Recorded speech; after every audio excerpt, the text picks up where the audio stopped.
Kesultanan. Assalamualaikum warahmatullahi wabarakatuh. Waalaikumsalam warahmatullahi wabarakatuh. Para pemirsa channel Budaya Palembang Darussalam, kita berjumpa lagi dalam bahasan budaya kita.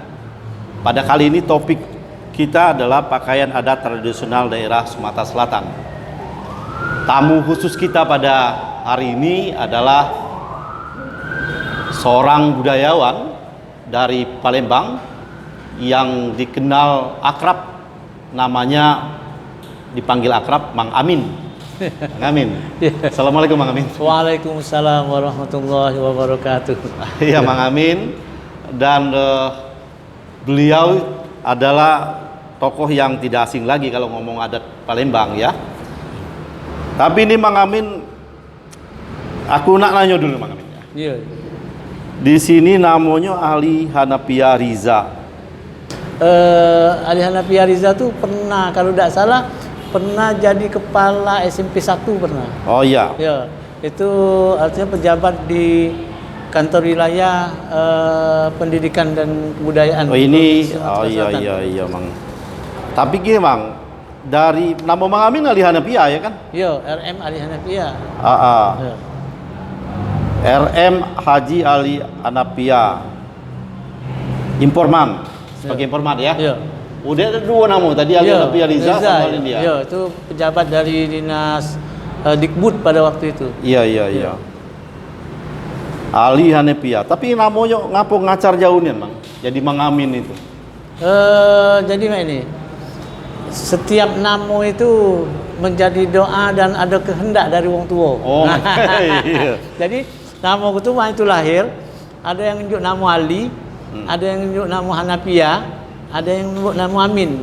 Nah, Amin ini jadi ibuku tuh Raden Ayu Hasanah Rogaya. Oh. Binti Raden Haji Jamil. Ya. Bin Raden Muhammad Amin bin Pangeran Kramajaya. Nah, itu. Jadi aku nih ke Pangeran Kramajaya tuh 5 turun. Iya. Ya, dari ibu. Perdana Menteri ya. Iya, Perdana Menteri itu. Perdana Menteri di zaman Presiden. Jadi ya? untuk akomodir biar ada kate yang kecil hati dimbek kalau. Jadi Ali Hanapia sehari-hari dijeneng Amin. Nah, Dijeneng Amin ya. Yo. Bapak dari Bapak Raden Muhammad Husin. Yo. Nato Dirajo. Yo. Jadi Nato Dirajo ini kan punya pengertian juga Mang gelar ini ya. Yo, yang ngurus kesultanan lah. Yang ngurus kesultanan. Yo, artinya kalau Mak ini kepala biro protokol. Jadi yang misalnya hari ini Sultan bertemu siapa, pakai baju apa, bicara apa misalnya. Nah itu Nato Dirajo tuh. Ya. Jadi ngurus ini semacam Perdana Menteri juga sebenarnya kan dalam kesultanan ya. Dalam kesultanan itu. Itu Nato agama ngurusi agama Mang. Nato Dirajo kan ngurusi soal pemerintahan lah ya. Pemerintahan dan artinya aktivitas misalnya seorang sultan itu misalnya diatur oleh Pangeran Nato Dirajo. Oh. Ya. Nah, para pemirsa, kalau kita dengar tadi bahwa Mang Amin ini sebenarnya kalau di Jogja itu sangat dihormati nih. Iya. Ya kan? Jadi karena kesultanan sudah lama tidak aktif, jadi biasa-biasa sebenarnya kalau melihat bangsa ujung Palembang, Raden, bangsa Raden, kemudian keturunan baik dari sebelah ibu tadi Perdana Menteri di zaman Kepresidenan, dari bapak juga semacam Perdana Menteri juga kan di masa Kesultanan Palembang Darussalam. Nah, tetapi bukan cuma itu, bukan cuma gelar ya, bukan cuma bangsa, pengetahuan tentang adat istiadat. Artinya kalau kita saya amati, Mang Amin ini banyak orang bergelar Raden, banyak keturunan yang besar banyak, tetapi yang kemudian mewarisi pengetahuan tentang budaya Palembang itu kan sedikit sekali. Di antara sedikit itu ya Mang Amin lah, ya kan. Nah, jadi sekarang kalau di Palembang pemirsa, Mang Amin ini jadi tempat bertanya, tempat nanya-nanya kalau tentang budaya Palembang, pakaian adat. Nah, kali ini kita coba melihat, ini ada satu buku diterbitkan pada tahun 89 oleh Dirjen Kebudayaan, berarti Departemen Pendidikan dan Kebudayaan kalau sekarang ya masih Departemen Pendidikan dan Kebudayaan sekarang ya, Republik Indonesia. Nah, di dalam buku ini cukup menarik dan sudah lama tidak beredar. Ini hanya didapatkan di kalangan terbatas, Bang Amin. Kita ini bakso campur-campur memang ya. Iya, enggak apa-apa. Jadi Bakong, Palembang tahu, itu tahu juga ya. Yang penting nyambung ya, intinya nyambung. Iya. Nah, salah satu informan adalah Bang Amin di sini. Iya. Tapi juga tadi ada tim penelitinya itu Ali Hanafiah juga, ya, agak tertukar tadi. Reza, Bang Amin juga ikut terlibat. Waktu itu Bang Amin masih mahasiswa ya? 89 ya? Iya. 89 itu sudah selesai. Oh, pegawai, Bang? Iya, sudah. Pegawai Sospol. Iya, pegawai Sospol Kota Palembang. Iya, sudah PNS dia, waktu itu. Sudah pegawai itu ya, Bang Amin. Baik, Bang Amin, kita coba telusuri buku ini. Ini mungkin semacam updating lah ya. Iya, iya. Semacam updating, dan mudah-mudahan nanti setelah ini kita akan terbitkan lagi buku ini agar diketahui oleh masyarakat luas. Iya. Baik, kita coba dulu bertanya dengan Bang Amin tentang pakaian adat kebesaran di masa Kesultanan Palembang, Bang. Iya. Nah, jadi mana itu, Bang, pakaian adat di Kesultanan Palembang ini? Terima kasih itu Cek Febri. Kalau kita ngomong-ngomong masalah pakaian adat khusus Kesultanan, jadi di Kesultanan itu dewek ada yang namanya setelan kebaya panjang, ya, atau disebut juga kebaya landung, atau dikenal juga dengan kebaya kelemkari. Kelemkari. Nah, ini biasanya pakaian ini itu dipakai oleh nenek moyang kita yang sudah bergelar susuhunan. Karena kebaya itu dewek dia panjang di bawah lutut, bawah jengku sini. Tapi makinya dinaik lagi ke sini. Jadi sudah itu dinaik lagi ke sini. Itu pakaian lanang berarti. Iya, pakaian lanang. Karena kalau ini hari kan kalau kebaya pakaian betina juga. Jadi begini. Makna dari kebaya itu, pakaian yang jenis ini itu kalau dia pakaian yang model ini itu nyebutnya kebaya. Ya. Sama dengan misalnya sesuatu yang ditenun menggunakan alat tenun yang namanya gedokan, itu namanya songket. Nah, jadi itu tadi. Pakaian yang misalnya model ini namanya kebaya. Apa dia kebaya landung atau dia kebaya pendek? Boleh dipakai wong lanang, boleh pakai betina. Yo, tapi modelnya lain. Ininya ujung Palembang model itu pisin, ujung Palembang. Pisinnya itu lain, polanya lain. Ya. Gitu ya. Jadi itu pelengkapannya antara lain misalnya pada kepala itu yang disebut dengan tanja. Tanja itu dewe ada tanja belah mumbang, ada kepudang, ada tanja meler. Ya, ada 3. Nah, tanja ini sepanjang adat ini terbuat dari batik. Karena memang dulu adat itu ngatur bahwa wong lanang ini tidak boleh guna kesongket. Maka disebut anangino dia. Kalau dia lanang pakai songket dia anangino dia. Anangino. Kaget baru kita ngomong ke perkembangannya ya. Iya. Nah, ini erat kaitannya dengan pengaruh dari Jawa. Jadi ketika misalnya di abad ke-15 itu, ketika abad 15-16 itu hadirnya priayi-priayi dari Jawa itu tentunya ngawak pengaruh besar bagi kehidupan di Palembang ini dewe. Apakah itu misalnya bahasa, apakah itu misalnya termasuk piranti saji, adat istiadat dan lain sebagainya, itu punya pengaruh besar kita dari Jawa itu. Oleh karena itu kita menggunakan batik dan kujingo hampir seluruh misalnya wilayah Nusantara ini, daerah-daerah Melayu itu ikat kepalanya dari batik. Apakah itu misalnya destar, belangkon misalnya, udeng gitu ya. Nah itu Tengkulu. Iya, Tengkulu itu dari hampir semuanya dari batik. Mana ada yang di Pradan misalnya, ada yang batik misalnya cap, ada yang batik tulis. Tentunya batiknya standarnya misalnya bukan sepecak batik yang saat sekarang ini. Itu. Kemudian itu tadi ada yang dia menggunakan kebaya pendek, ada yang menggunakan kebaya landung tadi. Memang nyebutnya kebaya landung karena dia panjang itu. Nah, pada bagian dalam atau jeru itu yang disebut memang kutang. Kutang itu artinya rompi, tukup dado. Ya. Nah, itu biasanya dia ada sulaman-sulaman tertentu, ada yang ditekat dengan benang emas, dinjuk permato-permato. Itu. Kemudian ada lagi misalnya celanonya celana belabas. Celana belabas ini memang khusus ditekat nian. Insya Allah di rumah tu masih ada siko kali siso dari dari nenek moyang ibu tu ya. Kayak pacak kita jenguk ke. Kemudian hampir seluruh setelan ini menggunakan sewet bugis dulu. Tapi sewet bugisnya yang pacak dikepel itu nah. Yang kecil, yang halusnya deh. Halusnya. Itu karena pengaruh hadirnya, artinya misalnya wong-wong Bugis yang ada di Palembang. Artinya segala wong yang hadir di Palembang itu membawa pengaruh besar bagi kehidupan wong Palembang dewek. Bagi budaya Palembang. Iya, kebudayaan Palembang itu misalnya. Nah, kemudian alas kaki itu dia ada yang disebut dengan kasut, ada yang disebut dengan trompa. Itu ya. Nah, ini ada yang ditekat, ada yang diangkin dia. Ini nih selop ini. Nah, itu terakhir tuh ada misan nyai di sana tuh kaget ada aku tuh kemarin baru nemu ada selembar bahan yang dia disulam belum selesai. Masih ada gambar menggunakan pensil gitu. Ya. Polanya masih. Polanya. Sikok celana, sikok dia tuh apa itu nak dijadi ke kemben atau itu nak dijadi ke misalnya sewet wallahu alam ini warnanya hijau, dia baru selesai kira-kira 3/4. Yang anunya tuh masih berpola dengan pensil tadi.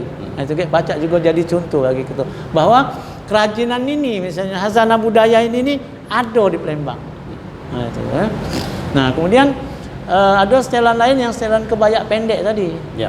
Kebaya pendek tadi sama dia, cuman yang dirubah itu kebayanya kebaya pendek. Ya. Nah, kalau kita jenguk misalnya kebaya pendek ini erat kaitannya dengan hadirnya misalnya bangsa-bangsa barat yang ada di sini. Pengaruh barat. Iya, ya. Jadi dia polanya misalnya yang di belakangnya itu lebih pendek. Iya. Daripada yang di depan. Jadi jas Jawa itu ya? Iya. Nah, kalau di Jawa sana dia jadi beskap. Nah, di sini ini jadi kebaya pendek. Kebaya pendek ini pengaruh dari Portugis gitu. Bahasa itu, bahasa kebaya itu. Iya.